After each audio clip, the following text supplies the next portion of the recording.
Hi, ನಮಸ್ಕಾರ. ನಿಮ್ಮ ಪ್ರೀತಿಯ ಗುರುವಾದ ಈರಣ್ಣ ಪಟ್ಟಣ್ ಶೆಟ್ಟಿಯಾದ ನಾನು ಮೊಟ್ಟ ಮೊದಲಿಗೆ ಕರ್ನಾಟಕದ ಎಲ್ಲ ನನ್ನ ಸ್ಪರ್ಧಾ ಜಗತ್ತಿನ ಸ್ಪರ್ಧಾ ಮಿತ್ರರಿಗೆ ಶ್ರದ್ಧಾಪೂರ್ವಕ ನಮಸ್ಕಾರಗಳು.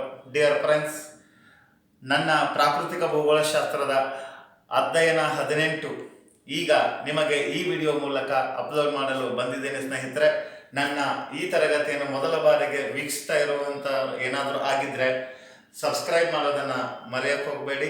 ಅದರ ಪಕ್ಕದಲ್ಲಿ ಕಾಣಿಸುವಂತಹ ಬೆಲ್ ಐಕಾನನ್ನು ಟಚ್ ಮಾಡಿ ಫ್ರೀಯಾಗಿ ನಾನು ಹಾಕುವ ಎಲ್ಲ ವಿಡಿಯೋಗಳನ್ನು ನೋಟಿಫಿಕೇಶನ್ ಮೂಲಕ ಪಡೆದುಕೊಳ್ಳಬಹುದು. ಪ್ರತಿ ಬಾರಿಯೂ ನೀವು ತರಗತಿಯನ್ನು ನೋಡುವಾಗ ನಿಮ್ಮ ಸ್ಪರ್ಧಾ ಮಿತ್ರರಿಗೂ ಇದನ್ನು ಶೇರ್ ಮಾಡೋದನ್ನು ಮರೆಯೋಕ್ಕೆ ಹೋಗಬೇಡಿ ಸ್ನೇಹಿತರೆ. ಸೊ ನನ್ನ ತರಗತಿ ಇಷ್ಟ ಆದಮೇಲೆ ಲೈಕ್ ಮಾಡಿ, ಕಮೆಂಟ್ ಮಾಡಿ, ಎಲ್ಲ ಸ್ನೇಹಿತರಿಗೂ ಇದರ ಬಗ್ಗೆ ಪರಿಚಯ ಮಾಡಿಕೊಡಿ ಅಂತ ಹೇಳ್ತಾ ಇವತ್ತಿನ ನೇರವಾದ ವಿಷಯಕ್ಕೆ ಹೋಗೋಣ ಸ್ನೇಹಿತರೆ. ಇವತ್ತಿನ ನಮ್ಮ ಮುಖ್ಯವಾದ ಅಧ್ಯಯನ ಭೂಮಿಯ ಒಳಪದರಗಳು. ಏನ್ ಸರ್, ಈ ಕೊನೆ ವಿಡಿಯೋದಲ್ಲಿ ಭೂಮಿಯ ವಾಯುಮಂಡಲದ ಆಕಾಶದವನ್ನೇ ನೋಡಿ ಬಂದ್ರಿ, ಈಗ ಭೂಮಿ ಒಳಭಾಗಕ್ಕೆ ಹೋಗ್ತಾ ಇದ್ದೀರಲ್ಲ, ಇದ್ರ ಕತೆ ಏನು ಅಂತ ಹೋಗಿ ಸ್ನೇಹಿತರೆ. ಇದ್ದಿರೋದೆಲ್ಲ ಇಲ್ಲಿಂದಲೇ ಆರಂಭ ಆಗಿರುತ್ತೆ. ಯಾಕೆ ಅಂತಂದ್ರೆ ಭೂಮಿಯ ಒಳಪದರಗಳಂತ ಏನಿದೆಯಲ್ಲ, ಈ ಒಳಪದರಗಳನ್ನ ನಾವು ಸರಿಯಾಗಿ ಓದಿದ್ರೆ ಮಾತ್ರ ಭೂಕಂಪ, ಜ್ವಾಲಾಮುಖಿ, ಸುನಾಮಿ ಹೇಗೆ ಉಂಟಾಗುತ್ತವೆ ಅನ್ನೋದು ಈ ಒಂದು ಪದರಗಳನ್ನ ಸರಿಯಾಗಿ ಅಧ್ಯಯನ ಮಾಡಿದಾಗ ಮಾತ್ರ. ಡೈರೆಕ್ಟ್ ಭೂಕಂಪ ಬಗ್ಗೆ, ಜ್ವಾಲಾಮುಖಿ ಬಗ್ಗೆ, ಸುನಾಮಿ ಬಗ್ಗೆ ಓದಿದ್ರೆ ನಮಗೆ ಯಾವುದು ಅತ್ಯಂತ ಆಳವಾಗಿ ಓದಿದ್ರೆ ಅದು ಅರ್ಥನೇ ಆಗಲ್ಲ. ಯಾಕೆಂದ್ರೆ ಅದರ ಮೂಲ ಸ್ವರೂಪವೇ ಈ ಒಳಪದರಗಳಿಂದ ಇದೆ ಸ್ನೇಹಿತರೆ. ಇದನ್ನ ಸ್ಪಷ್ಟವಾಗಿ ನೋಡ್ತಾ ಹೋಗ್ಬೇಕಾಗತ್ತೆ. ಈ ಒಳಪದರಗಳನ್ನು ನೋಡಿದಾದ್ಮೇಲೆ ಒಂದಕ್ಕೆ ಇನ್ನೊಂದು ಹೆಂಗ್ ಲಿಂಕ್ ಇದೆ ಅಂತ ನಿಮಗೆ ತೋರಿಸ್ತಾ ಹೋಗ್ತೀನಿ ಸ್ನೇಹಿತರೆ. ಓಕೆ, ಹಾಗಾದರೆ ನಮ್ಮ ಈಗಿನ 18ನೆಯ ಅಧ್ಯಯನವೇ ಭೂಮಿಯ ಒಳಪದರಗಳು. ಈಗ ನೋಡ್ತಾ ಹೋಗೋಣ ಸ್ನೇಹಿತರೆ. ಹಾಗಾದ್ರೆ ಭೂಮಿಯ ಒಳಪದರಗಳು, ಇದೇನಿವಾಗ ಒಂದು ಲೈನ್ ಎಳೆದಿದ್ದೀನಲ್ಲ, ಇದನ್ನ ಭೂಮಿಯ ಮೇಲ್ಮೈ ಪದರು ಅಂತ ಕರೀತಾರೆ. ಓಕೆ, ಭೂಮಿಯ ಮೇಲ್ಮೈ ಪದರು ನೆನ್ಪಿಟ್ಕೊಳ್ಳಿ, ಭೂಮಿಯ ಮೇಲ್ಮೈ ಪದರು ಅಂತ ಕರೀತಾರೆ. ಇಲ್ಲಿ ಈಗಾಗಲೇ ನನ್ನ ಟಾಪಿಕ್ ಏನಿದೆ, ಭೂಮಿಯ ಒಳಪದರುಗಳಿದೆ. ಹಾಗಾದ್ರೆ ಭೂಮಿಯ ಒಳಭಾಗಕ್ಕೆ ನಾವು ಯಾವ ರೀತಿ ಅಧ್ಯಯನ ಮಾಡಬೇಕಾಗುತ್ತೆ, ಪದರಗಳು ಎಷ್ಟು ಇವೆ, ಯಾವ ರೀತಿಯ ಇದರ ಬಗ್ಗೆ ನಮಗೆ ಅತ್ಯಂತ ಹೆಚ್ಚು ಉಪಯುಕ್ತವಾಗಿದೆ, ಎಲ್ಲವನ್ನು ನೋಡ್ತಾ ಹೋಗೋಣ. ಹಾಗಾದ್ರೆ ಡಿಯರ್ ಫ್ರೆಂಡ್ಸ್, ಈ ಭೂಮಿಯ ಒಳಪದರಗಳನ್ನ ನೋಡ್ತಾ ಹೋಗೋಣ.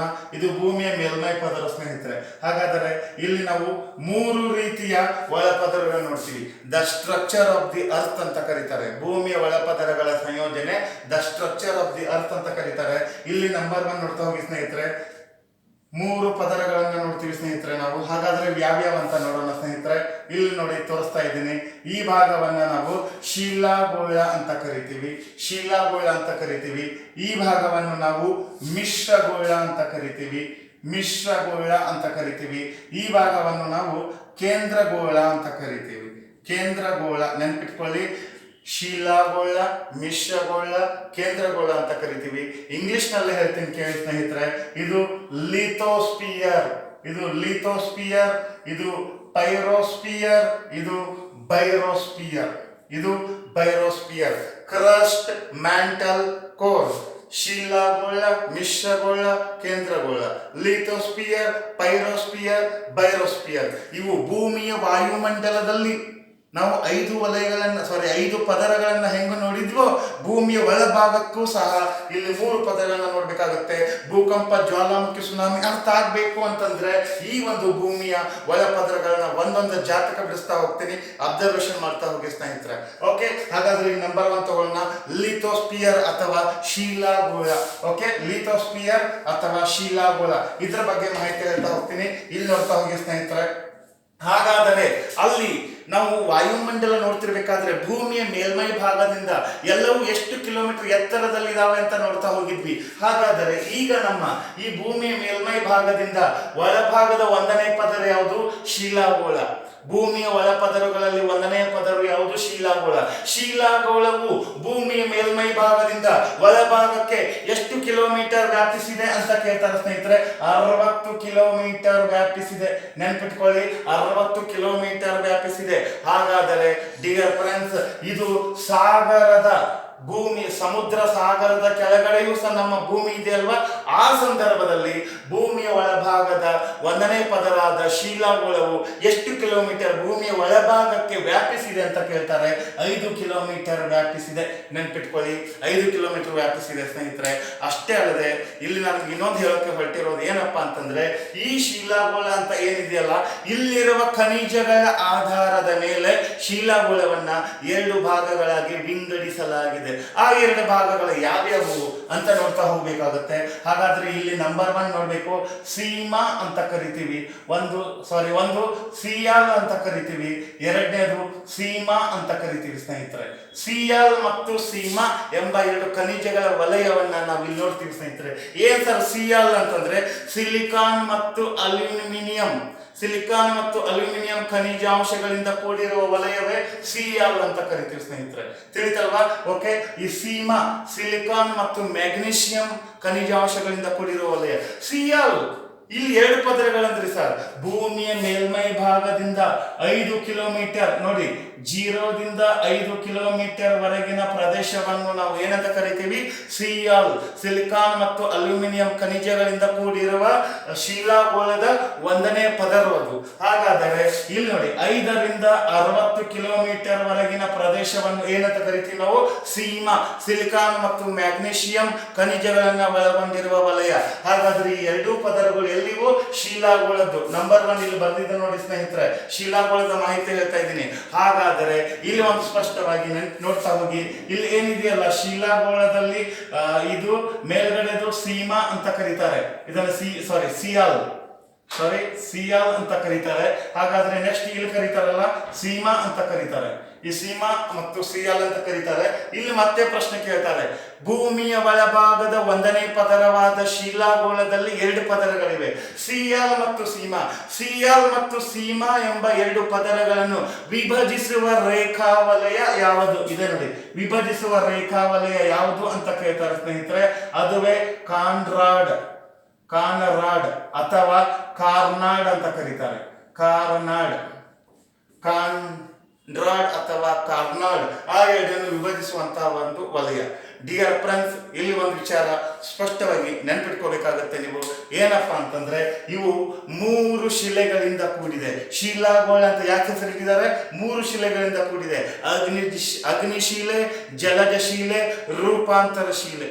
ಅಗ್ನಿಶಿಲೆ, ಜಲಜ ಶಿಲೆ, ರೂಪಾಂತರ ಶಿಲೆಗಳಿಂದ ಈ ಒಂದು ವಲಯ 3 ಕೂಡಿರೋದ್ರಿಂದ ಅದನ್ನು ನಾವು ಶಿಲಾಗೋಳ ಅಂತ ಕರಿತೀವಿ ಸ್ನೇಹಿತರೆ.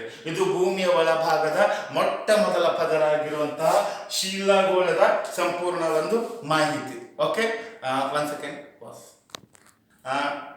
ಡಿಯರ್ ಫ್ರೆಂಡ್ಸ್, ಇಲ್ಲಿ ನಾವು ಈ ಒಂದು ಶಿಲಾಗೋಳದ ಬಗ್ಗೆ ಮಾಹಿತಿಯನ್ನ ನೋಡ್ತಾ ಇದ್ವಲ್ಲ, ಇಲ್ಲಿ ಇನ್ನೊಂದು ಬರುತ್ತೆ ಡಿಯರ್ ಫ್ರೆಂಡ್ಸ್. ಈ ಏನು ವಲಯ ಶಿಲಾಗೋಳ ಇದೆಯಲ್ಲ, ಭೂಮಿ ಮೇಲ್ಮೈ ಪದರದಿಂದ ಒಳಭಾಗಕ್ಕೆ ಎಲ್ಲಿವರೆಗೂ 60 ಕಿಲೋಮೀಟರ್ ವರೆಗೂ ವ್ಯಾಪಿಸಿದೆ ಅಂತ ಹೇಳಿದ್ದೀನಲ್ಲ, ಇದರಲ್ಲಿ ಭೂಮಿಯ ಏನು ಈ ಹೊರ ಪದರ ಇದೆಯಲ್ಲ, ಅಂದ್ರೆ ಮೇಲ್ಗಡೆ ಪದರು, ಇದು 75% ಪದರು ಶಿಲೆಗಳಿಂದ ಕೂಡಿದೆ. 75% ಹೊರಪದರವು ಪದರು ಶಿಲೆಗಳಿಂದ ಕೂಡಿದೆ.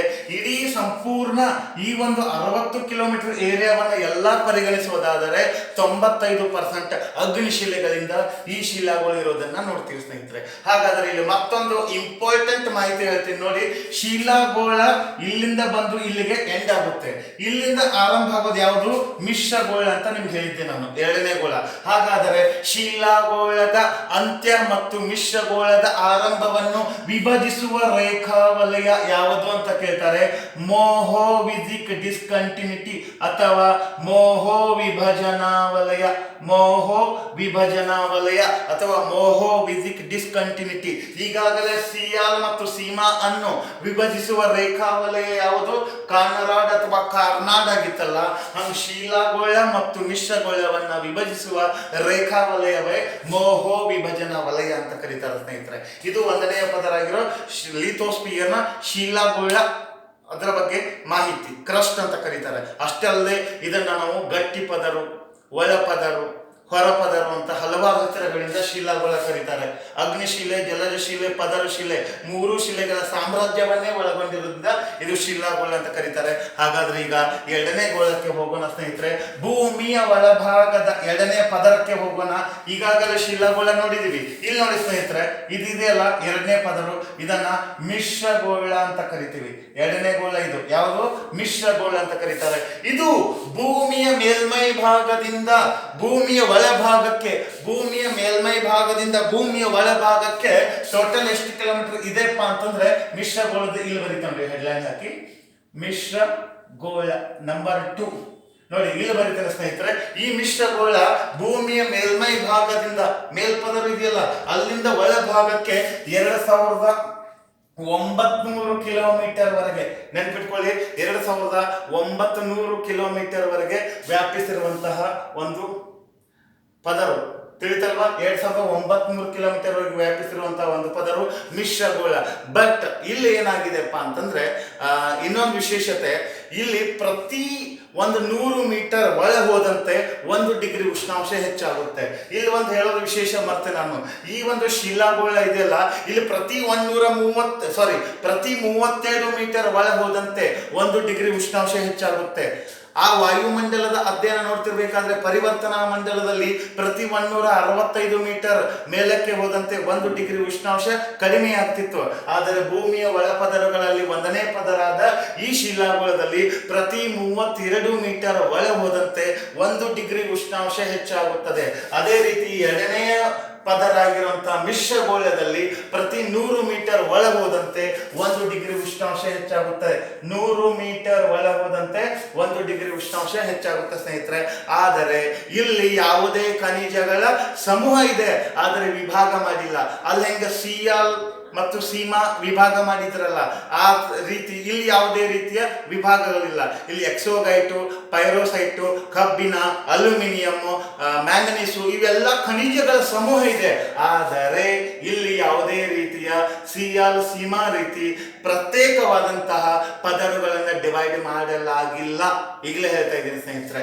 ಓಕೆ, ಹಾಗಾದ್ರೆ ಇದರ ಮುಂದುವರೆದ ಮತ್ತಷ್ಟು ಮಾಹಿತಿ ನೋಡೋಣ ಸ್ನೇಹಿತರೆ. ಹಾಗಾದ್ರೆ ಇಲ್ಲಿ ನೋಡ್ತಾ ಹೋಗಿ ನೀವು 1 ಸೆಕೆಂಡ್ ಪಾಸ್.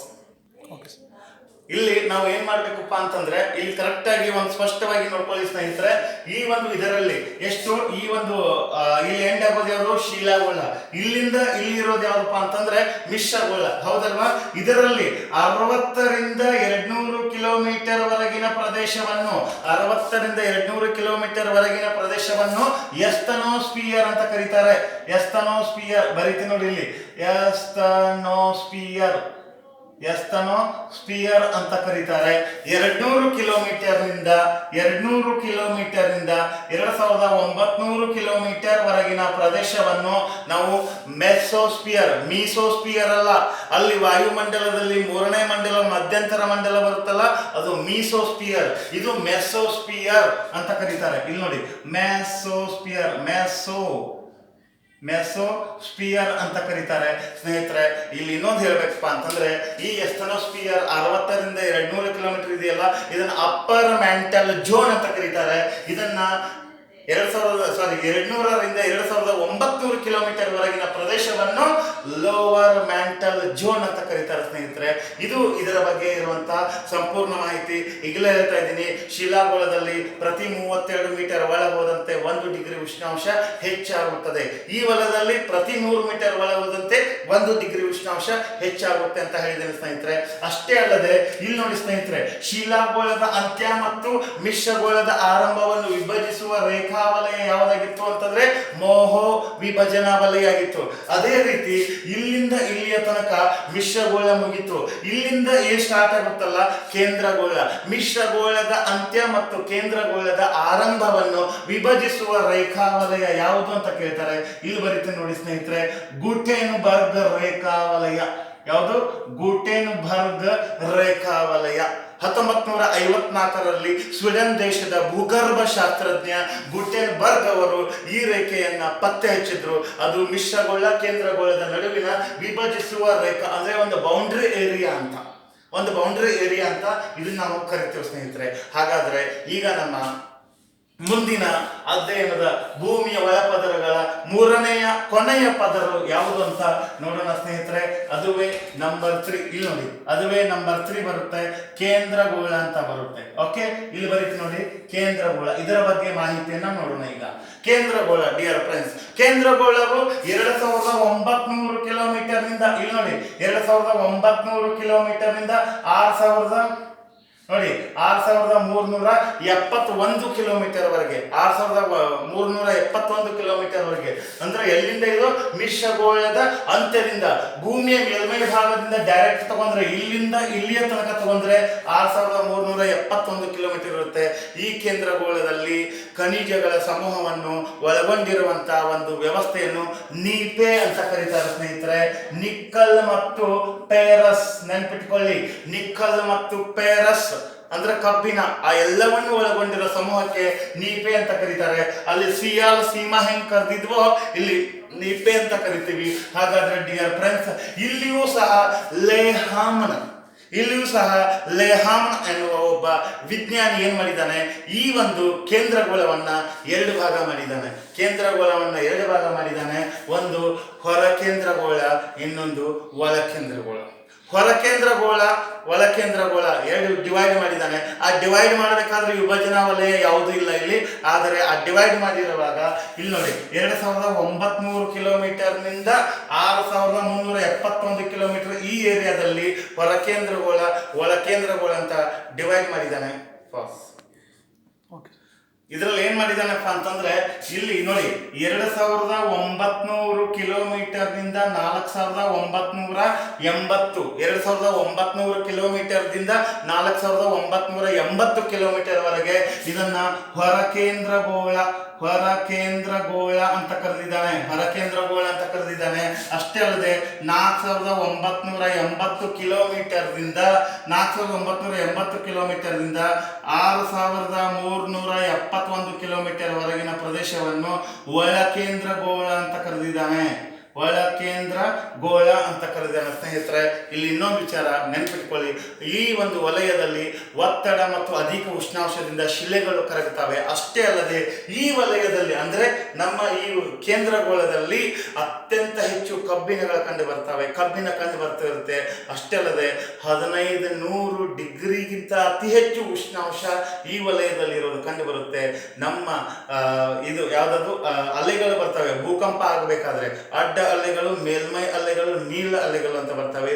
ನೀಳ ಅಲೆಗಳು ಬಹಳ ಡೇಂಜರಸ್ ಅಲೆಗಳು, ಅತ್ಯಂತ ವಿನಾಶಕಾರಿಯಾದ ಅಲೆಗಳು ಆ ಕಂಡು ಬರುವಂತಹ ಭೂಮಿ ಒಳಪದರಗಳಲ್ಲಿ ಎಲ್ಲಪ್ಪ ಅಂದ್ರೆ ಈ ಕೇಂದ್ರಗೋಳದಲ್ಲಿ. ಸ್ನೇಹಿತರೆ, ಇಲ್ಲಿಂದ ಏನಾದರೂ ಕೇಂದ್ರಗೋಳದಲ್ಲಿ ಏನಾದರೂ ನೀಳ ಅಲೆಗಳು ಭೂಕಂಪ ಆಗುವಾಗ ಕಂಡು ಬಂದ್ರೆ ಭೂಮಿ ಯಾವಾಗಲೂ ಬಿರುಕು ಬಿಟ್ಟು ಈ ತರ ಡಿವೈಡ್ ಆಗಿ ಮತ್ತೆ ಕೂಡುವ ಸಾಧ್ಯತೆಗಳಿರುತ್ತೆ. ಇದು ಆಗೋದು ತುಂಬಾ ಬಹಳ ರೇರ್ ಸ್ನೇಹಿತರೆ, ಕೆಲವೊಂದು ಏರಿಯಾದಲ್ಲಿ ಮಾತ್ರ ಆಗುತ್ತೆ. ಭೂಕಂಪ ಬಂದಾಗ ಮುಂದಿನ ಮಾಹಿತಿಯನ್ನು ನೋಡೋಣ ಸ್ನೇಹಿತರೆ.